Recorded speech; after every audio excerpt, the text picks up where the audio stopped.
As President Trump prepares to take the stage at the World Economic Forum in Davos, one issue already in the global spotlight is Greenland and America's role in the Arctic. The White House threatening tariffs on European countries opposing U.S. control of Greenland, which Trump has said is crucial for global security and survival. Joining us this morning to discuss is retired Lieutenant Colonel Robert McGinnis, a national security expert and former Pentagon strategist. Good morning to you, Lieutenant Colonel. Great to have you on with us this morning.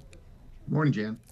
All right, let's start with the big picture. In plain terms, why does Greenland matter so much to U.S. security right now?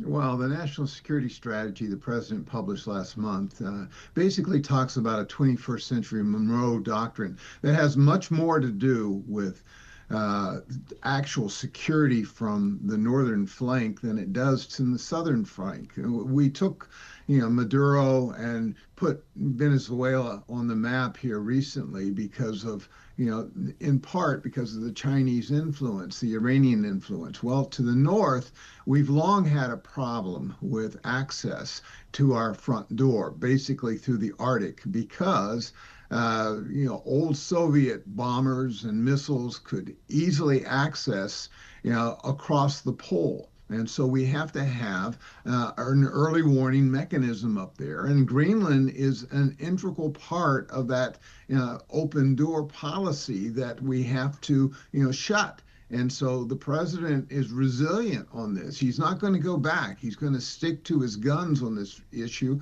And we have to make it very clear to our allies and adversaries alike.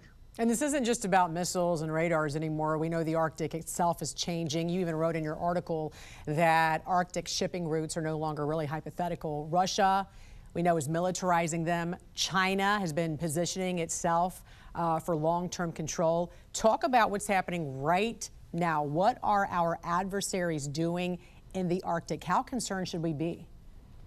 Well, I spent many years in the Arctic, especially facing the Cold War, Russians, the Soviet Union, and they had massive bases. Well, they've reconstructed those bases, air bases and the like. The Chinese, interestingly, which is not an Arctic nation, has started to put together ports and infrastructure. They've even mapped the floor of the Arctic region.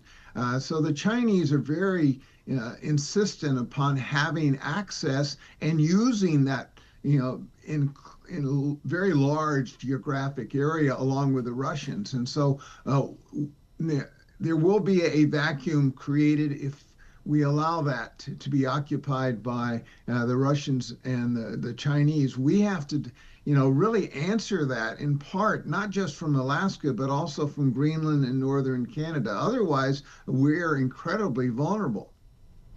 And another part of this, speaking of China, that often gets overlooked is the critical rare earth minerals that Greenland has right now, currently dominated, we know, by China. So how big of a vulnerability is that, and how does Greenland factor into reducing that dependence?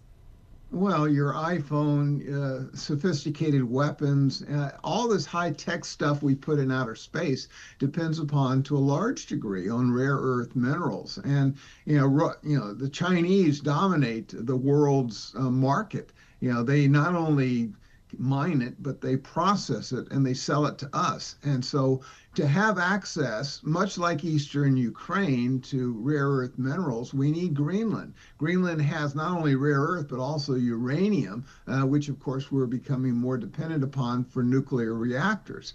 And so it's absolutely essential, strategically essential, that we not necessarily own Greenland, but we leverage it against the Chinese. Otherwise, we become far more dependent upon Beijing than we ought to be. And like you said before, when you talk about uranium and enriching uranium, you don't want your adversaries being able to get their hands on that as well. World leaders are going to be closely watching for signals about American intent today. How would you advise the president? What message should he be sending to allies, to adversaries, and the American public all at once when he speaks about this? Well, when he talks about this is about security and access, we need to cooperate with our allies. And at the same time, the president needs to tell the Chinese and the Russians that we're not going to give you a back door to North America. You're going to pay a heavy price if you insist upon that. And then to the American public. This is not another war in Afghanistan or Iraq. It's about having early warning to very serious threats across our polar regions to the north. And so I would hope that agreement and not just pressure would come out of the World Economic Forum this morning. Retired Lieutenant Colonel Robert McGinnis, always a pleasure to have you. Thank you for your time and for your insight with us this morning.